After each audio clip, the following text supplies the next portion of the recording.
اعوذ باللہ من الشیطان اللعین الرجیم بسم اللہ الرحمن الرحیم الحمدللہ رب العالمین الصلاة والسلام علی رسولہ الکریم وآلہ الطیبین الطاہرین المعصومین ولعنۃ اللہ علی اعدائہم اجمعین اما بعد فقال سبحانہ وتعالی فی کتابہ المبین بسم اللہ الرحمن الرحیم بأی ذنب قتلت صدق اللہ مولانا العلی العظیم۔ حاضرین و ناظرین، السلام علیکم۔ یا علی علیہ السلام مدد۔ نہایت افسوس کے ساتھ آج اتنے دن خاموشی کے بعد ہم گفتگو کرنے کی کوشش کر رہے ہیں، چونکہ سانحہ مچ کسی سے ڈھکا چھپا نہیں ہے۔ کسی نے کیا خوب کہا ہے کہ کبھی مقتل کبھی مسجد کبھی بازاروں میں، کبھی مقتل کبھی مسجد کبھی بازاروں میں، عشق حیدر میں ہمیں مار دیا جاتا ہے۔ کیا جرم ہے ہزارہ کے شیعوں کا؟ وہ ہمارا میڈیا جو عموماً ایسے کیسوں پر دن رات چلاتا چیختا ہے، لیکن افسوس یوم مزدور منانے والے تنظیمیں اور یوم مزدور پر احتجاج کرنے والے علماء کرام آج ان کی زبانیں گنگ اور خاموش۔ کیوں؟ اس کی وجہ صرف اور صرف یہ ہے کہ مرنے والوں کو تعلق محبت محمد و اہل بیت محمد علیہ السلام ہے۔ میں آج کی اس ویڈیو کی وساطت سے 3 گفتگو کرنا چاہوں گا۔ پہلی میری گفتگو اور میرا مخاطب جو ہے وہ حکومت پاکستان اور ریاستی ادارے ہیں کہ خدا را مولا متقیان امیر المومنین علیہ السلام کا ارشاد مقدس ہے کہ حکومت کفر سے تو قائم رہ سکتی ہے مگر ظلم سے نہیں۔ گزشتہ 5 سالوں میں محبان آل محمد علیہ السلام ہزارہ برادری کے آج کی تاریخ تک 530 سے 40 افراد شہید ہو چکے ہیں۔ ان 5 سالوں میں ہمیشہ ان کو دلاسے دیے گئے، جھوٹے وعدے وعید کیے گئے، لیکن آج تک کوئی ایسی رپورٹ منظر عام تک نہ آ سکی کہ جس سے پتہ چلتا کہ اصل قاتل اور ظالم کو وہ ہم جانتے ہیں۔ ہم انشاءاللہ وہ ویڈیو پیش کریں گے جس میں کراچی کے گلی بازاروں میں ملاؤں نے چیخ چلا کر کہا کہ ہم شیعوں کی گردنیں کاٹیں گے۔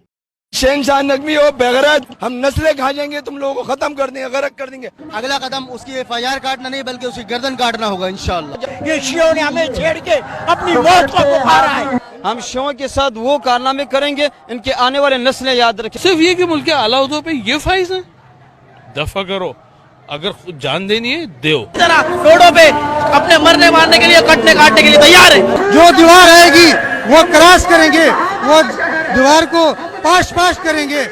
اس مذہب کو جو ہے مکمل طور پر ان کی جو فتنہ گاہیں ہیں وہاں تک ان کو محدود کیا جائے کہ حکومت اس وقت گستاخوں کی مدد کر رہی ہے۔ کراچی کے روڈوں پر، لاہور کے روڈوں پر اور اسلام آباد کے چوکوں پر، اور ان کو ایسی سزا دے کہ بعد میں آنے والے ہر شخص کے لیے عبرت کا نشان بن جائے۔ سریعام سزا دی جائے۔ انہیں جیلوں میں بند کرنا ہمیں کسی صورت میں قبول نہیں ہے۔ انہیں جس طرح شام اور عراق میں مسلمانوں کی پڑی ہے تمہارے بھی یہ ہوگی۔ اگر انشاءاللہ ہم شیعوں کے ساتھ وہ کارنامے کریں گے ان کے آنے والے نسلیں یاد رکھیں گے۔ وہ شیعہ یہ کالے کافر ہیں اور یہ لوگ چھپے ہوئے کافر ہیں، یہ دنیا کے غلیظ ترین کافر ہیں۔ اور گردنیں کاٹی گئی ہیں۔ میں ریاستی اداروں سے دستبست التجا کرتا ہوں کہ خدا کے لیے مکتب تشیع کے افراد کو اتنا بد اعتماد نہ کریں، اور خدا کے واسطے ہم آج تک اسی امید میں ہیں کہ ہمارے ریاستی ادارے بغیر کسی لگی لپٹی کے اپنے منصب کو ادا کرنے کی کوشش کر رہے ہیں، لیکن ان تکفیری اور تخریبی ملاؤں کا پاکستان کی سڑکوں پر چیخ چلا کر بک بک کرنا اور اداروں پر کا ان پر ہاتھ نہ ڈالنا یہ ایک سوالیہ نشان ہے۔ شیعان حیدر کرار کو کبھی تو مسنگ پرسن کی لسٹ میں ڈال کر ان پر مظالم کیے جاتے ہیں۔ کیا ہم میں سے کوئی انسانی جگر رکھنے والا نہیں ہے کہ جو ہماری اس بچی معصومہ کی اس گفتگو پر غور کرے کہ اب ہمارے گھر میں ہمارے جنازے اٹھانے والا کوئی مرد نہیں ہے؟ لوگ سوال کرتے ہیں کہ یہ کیسے ہو سکتا ہے کہ کربلا میں مسلمانوں نے ظلم کیا ہو؟ آج مسلمانوں کے مظالم اور نسل یزید اور یزید کے حامی ہونے کا کردار کھل کر واضح ہو گئے۔ ہم پر اعتراض کرنے والے اور ہمیں یہ کہنے والے، ہمارے خلاف الزام ترازیہ کرنے والے کہ امام صلی اللہ علیہ وسلم کو بلایا بھی انہوں نے تھا اور مارا بھی انہوں نے ہے۔ الحمدللہ ثم الحمدللہ کراچی کی سڑکوں پر جبے پہنے ہوئے بڑی بڑی داڑھیوں والے حافظان قرآن نے یزید کی زندہ باد ہونے کے نعرے لگا کر کم از کم یہ تو واضح پیغام دے دیا کہ رونے والے اور ہیں اور یزید کی حمایت کرنے والے اور ہیں۔ میں محترم جناب وزیر اعظم پاکستان صاحب سے، محترم جناب چیف آف آرمی اسٹاف صاحب سے دستبست استدعا کرتا ہوں کہ ہم وفادار ہیں اس ملک کے، انشاءاللہ تھے، ہیں اور رہیں گے، اور ہم نے کبھی بھی قانون کو ہاتھ میں لینے کی نہ کوشش کی ہے نہ کبھی ایسا کوئی کسی کو درس دیا ہے، لیکن ہمارے ساتھ ہونے والے مظالم ہمیں کس طرح چوراہے پر لا کر کھڑا کرنے کی کوشش کر رہے ہیں۔ خدا کے لیے ایسے وقت سے ہمیں بچایا جائے کہ ہماری عوام یہ سوچنے پر مجبور ہو جائے کہ ہمارے جوانوں کے قاتل کا خون بھی صاحبان اقتدار اور بڑے بڑے اداروں کے افسران کے ہاتھوں پر نظر آ رہا ہے۔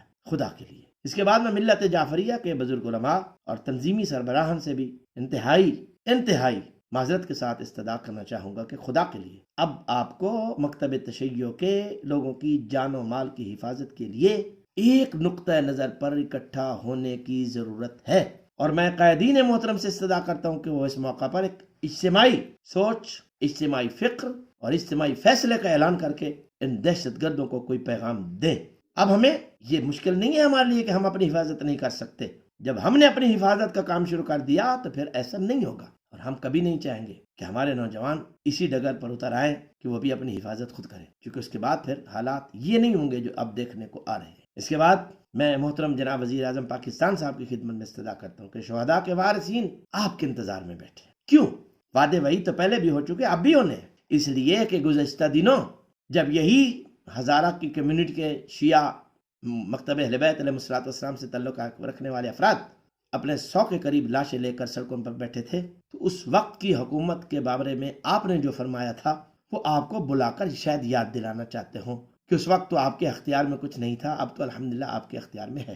اس کے بعد میں اپنی ملت تشیع کے تمام افراد کو مخاطب کرنا چاہوں گا کہ عالمی حالات، عالمی منظرنامہ اس بات کی طرف ہمیں نشاندہی کر رہا ہے کہ بہت ساری طاغوتی طاقتیں، بہت سارے دشمنان پاکستان، بہت سارے دشمنان اسلام دراصل اسلام کے دشمن سوائے تشیع کو کسی کو اپنا دشمن سمجھنے کے لیے تیار نہیں ہے، چونکہ استعمار اور سامراج کو معلوم ہے کہ اگر استعمار اور سامراجیت کے خلاف کسی نے قدم جمانے ہیں تو وہ حبان حسین ابن علی علیہ السلام ہے، لہٰذا انہی کو راستے سے ہٹایا جائے۔ تو آپ کو ثابت قدم رہنا ہوگا، یہ ملک ہمارا ہے، اس ملک کو ہم نے بنایا ہے، اور یاد رکھیے گا ہم اس ملک میں اقلیت نہیں ہیں، ہم اس ملک کے برابر کے حصہ دار ہیں۔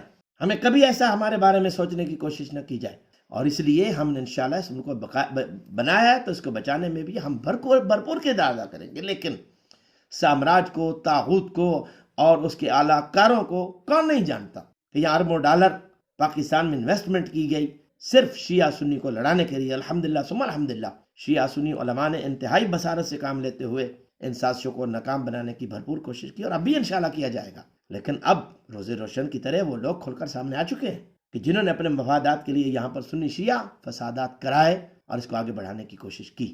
میں اپنی عوام سے استدعا کرتا ہوں کہ اگر حکومت پاکستان اور ریاستی ادارے ہزارہ شیعہ شہداء کے وارثین کے ساتھ اور ان کے ورثاء کے ساتھ ان کی خواہشات اور ان کی ڈیمانڈ کے مطابق تعاون نہیں کرتے تو اس وقت پورے ملک میں ہر بڑے شہر میں احتجاجی دھرنے موجود ہیں، اور میں تمام مومنین اور مومنات سے استدعا کرتا ہوں کہ صدائے حل من ناصر ینصرنا آج بھی فضاؤں میں بلند ہو رہی ہے، اور آپ کو صدائے حسینی اور صدائے زینبیہ سلام اللہ علیہ پر عمل کرتے ہوئے اپنے گھروں سے باہر نکلنا چاہیے، اور ان احتجاجی دھرنوں میں شرکت کر کے دشمن تشیع اور دشمن اسلام کو واضح پیغام دینا چاہیے، تاکہ حکومت پاکستان، ریاستی ادارے بھی اس بات کو سمجھنے پر مجبور ہو سکے کہ ہم نے اب شیعوں کے بارے میں کچھ صحیح سوچنا ہے۔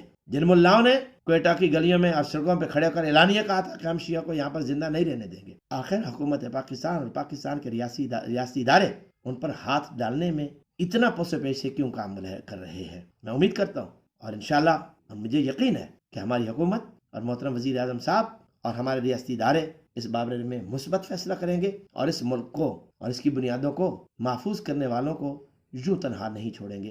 والسلام علیکم ورحمۃ اللہ وبرکاتہ۔